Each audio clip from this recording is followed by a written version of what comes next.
Cheers, everyone. Dave Brown here with the New Populist. Thank you again for joining me. So today we had Tucker Carlson interviewing Republican candidates at the Blaze Summit. And for once, these were interesting interviews because it's Tucker Carlson and he will ask the questions that we want to hear rather than just sort of keep things within the guardrails and protect the status quo and the establishment. So interesting interviews. He sat down with Vivek Ramaswamy, Mike Pence, Tim Scott, Nikki Haley, and I would like to do a video on each of those interviews. But in this video, I want to focus on Nikki Haley, who served in Trump's cabinet at the UN. Now, her interview, most of what they were talking about is your sort of basic conservative things. Lower spending, cut the budget, cut the government, all that good stuff, which if we're on the right, we support. But I want to focus in on three different questions she was asked concerning voting, the Intel state, and the Nord Stream 2 pipeline bombing. Those were the questions that gave us the most interesting answers and gave us some real insight into who she is. So let's start with her answer about the 2020 elections and voting. We have to do everything we can to make sure that happens. But as a mechanical question, it's not a trick question, it's just like the mechanics of it, something you're thinking about since you're running. I don't think anyone would say Joe Biden was a great candidate. No. Didn't campaign. He didn't campaign at all. He was not a figure who commanded respect among Democrats. They made fun of him. I'm not attacking the guy, but it's true. Right. Nobody in Washington said, I want my kid to grow up to be Joe Biden. And yet, at the end, he's got 81 million votes. 15 million more than Barack Obama, who, whatever you think of him, was a very talented politician. I like how Tucker tried to set this up. So, like, how did he do that? And what can we learn from that? Well, what you can learn from it is what we did in South Carolina. I said in South Carolina, if you've got to show picture ID to buy Sudafed, if you've got to show picture ID to get on a plane, you should have to show picture ID to protect the integrity of the election process. So, and we have to make sure election integrity is something we don't ever stop. You have to continue over and over. We've had some states who've done some great things and they've put voter ID in place and that's been great. We still have some other states who haven't done anything. And we need to make sure we're doing what we're supposed to. I mean, we saw during COVID, a lot of secretaries of state changed rules without getting state legislative support. Let me just pause right there because that is actually a very important issue. In 2020, the secretaries of state unilaterally changed how voting was done, which in my opinion is in violation of the Constitution. There were lawsuits filed, but the Supreme Court would not take the case. I think Clarence Thomas and maybe two others did, but it wasn't enough justices for the Supreme Court to take the case. And so they basically punted and allowed the secretaries of state to unilaterally change rules. And specifically in Pennsylvania, the current governor, I think his name is Joshua Harris, he was the Secretary of State back in 2020. And he made statements basically saying, when we're finished counting the votes, I'm sure that Biden's going to win. So that was a huge issue, a huge problem, and it was unfortunate that our Supreme Court basically said, we don't want to touch this issue. This is, it's too sensitive. We're watching the riots going on right now with BLM. We don't want to step in and rule on this and prevent these rule changes during a pandemic and where we could be blamed for forcing people to go show up in person and get sick. So for several reasons, the Supreme Court would not get involved. But she's absolutely right here. The secretaries of state did unilaterally change the rules. And in my opinion, again, that is absolutely unconstitutional. We saw a lot of that happening. We saw a lot of mail-out balloting. We've got to make sure we continue to fight to make sure we have integrity in the election process. Because I saw at the United Nations, when you have your people lose faith in an election system, That's the first crack of a country falling apart. We have to keep fighting for this. We have to make sure we get it done. Yes. So when I asked about those 81 million votes, you immediately said things I think I agree with about election integrity. Yeah. So are you suggesting that that'll last election? It sounds like you're saying you don't think it was on the level. Are you talking about the presidential? That's correct, the presidential. Yeah, no, I mean, I think we all know that there were irregularities in there and that there were some issues that happened. We know that there was mail-out balloting that shouldn't have happened. Do I think that changed the results of the election? No. I mean, I think President Biden ended up winning the election, but So she's basically saying, yes, there were irregularities. Yes, it should never happen. But she stopped short of saying that the election was stolen. And in this case, I will say I don't blame her for that.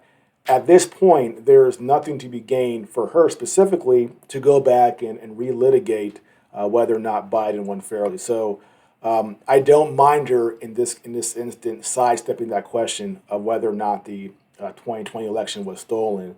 So I'll give her a pass on that. And again, she's right about the rule changes, and she's right that we have to continue to make sure that we have voting laws in states that protect the integrity of the election. So on this question here, she did okay, not a huge problem. Again, she's not my favorite person, but I try to be fair to everybody. Listen to what they say. If they say something good, give them credit. If they say something bad, I'll crush them. The next question about the intel agencies. Thank you for saying that. One of the things that we've learned in the almost 3 years since the last election is that various government agencies, intel agencies, law enforcement, FBI, CIA, NSA, were involved in shaping public opinion about the last election. They interfered with our election. And that suggests to a lot of people that maybe those agencies have too much unchecked power. You've worked in government. What do you think? Well, yes, that's true. You know, when I was governor, I went and replaced the heads of every agency. It's the first thing I did when I came to office. That's what Trump should have done. You control what you can control, and you start with your agency. So I replaced the heads of every agency. I made sure they were people, some didn't vote for me, but they were people who knew that sector. So if it was veterans, it was someone who knew the challenges of veterans. If it was tourism, it was someone who knew heads and beds, people on golf courses. They knew what they needed to do, and I did that across the board. But the second thing I did is I put people in every agency. I sent in teams into every agency to clean it up, pull down regulations, down old issues, get rid of problem children. So in some cases, we had to tweak agencies. In other cases, we had to gut agencies. If you look at the American people don't trust our intelligence agencies. They don't trust our Department of Justice. So you can't just replace the person at the top. You've got to go through and really look at gutting those agencies and getting out a lot of that senior management and things that happen. So everything she said there is true and good. We need to gut these agencies and not just the top, the entire thing, and get all the bad apples. So I like that answer, but the question is, does she really mean it?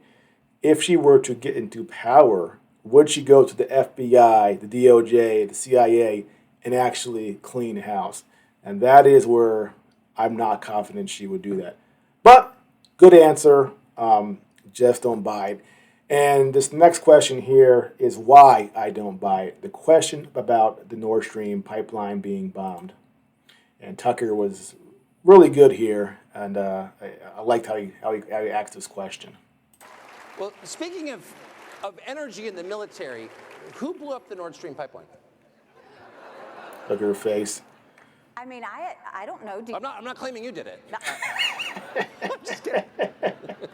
No, I don't know. I mean, that's what I'm saying. Do you know who did it? Seems pretty obvious. It was backed by the Biden administration, I would say. I mean, I think all the evidence suggests that, but I wasn't there.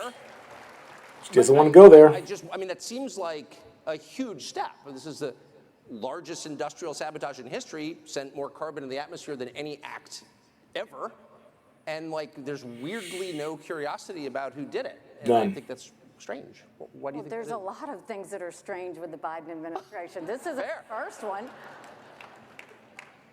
I guess what I'm really saying is, if you were running doesn't want against to talk the Biden about it. administration, to do something like that and shaft our closest allies in the world, which would be Western Europe, and deprive them of the energy they need to run their manufacturing sector and destroy their economy, which it is in the process of doing, Like, that's a major sin to have done something like that. You just Well- betrayed our allies, and no one on the right is accusing the Bidens of what they clearly did. So I don't know why. Well, no one is accusing the Bidens aren't being accountable on anything. Let me just pause right there because what Tucker said is something I said months ago, which is driving me nuts.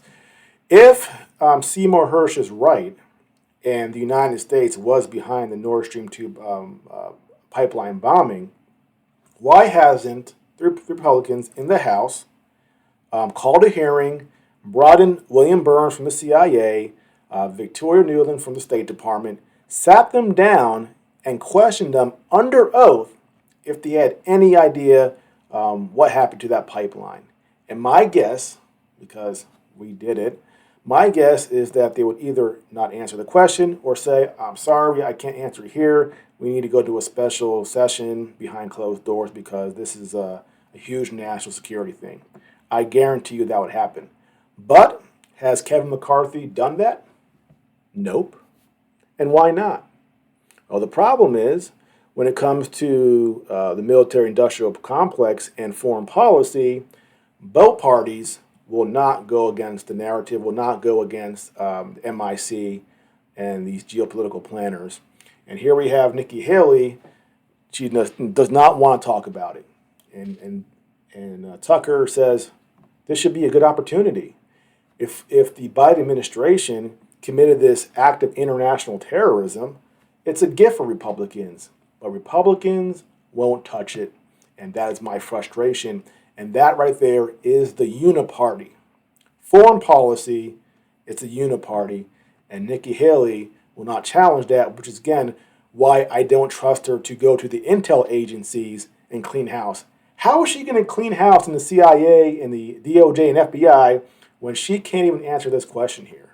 Does that inspire any confidence that she would do that? For me, it won't. Now, I'm going to continue the clip and see what she does here in trying to change the subject. Very clever. You look at the cocaine that was just found in there, and that's a whole nother issue. Whose was that? So let me tell you this.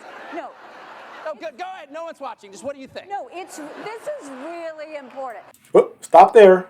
This is really important. Not who blew up a pipeline, international terrorism, one of the greatest eco disasters ever caused by man. That's not important. What is important is whose baggie of cocaine did they find at the White House. That's what's important. Are you kidding me? So just put those next to each other. Pipeline getting bombed, a baggie of cocaine. Which one is really important? According to Nikki Haley, well, let's talk about the old baggie and perhaps Hunter Biden having his party favors at the White House. You know what? I don't care about that. It is inconsequential to me and everybody else. It should be, at least. Who cares? I don't. I want to know about bombing pipelines in the sea, bombing civilian infrastructure, causing eco disaster. That's what I care about. But I'll let her finish talking about it. Because I have been in She's so excited to talk about it. The White House. This is And not it's party time. as much as they want to say. And don't forget the pot that they just said was found there last year, right? So Who cares? So yeah, again, she changed the subject and started talking about something completely inconsequential. That is, again, a pure distraction. So will she gut those intel agencies? Heck no. Will she fight for voting rights or changing laws to make sure they're fair? I think so, and that's good. But again, Nikki Haley, at the end of the day, she's a neocon. She will not challenge the foreign policy establishment or the military-industrial complex. And despite the fact that she says she will clean house with the intel agencies, I don't think she will do that. Although I will say, I do think she is being genuine when she says that she wants to keep the intel agencies out of politics. That's a pretty obvious one for any Republican candidate to answer. So I do believe her when she says that, but I don't believe her when she says that she's going to challenge them when it comes to Ukraine, China, issues of war. So Nikki Haley, not on my list of people I support for president in 2024. Well, that's it for now. Again, if you are new to my channel, please like and subscribe, and I'll see you next time.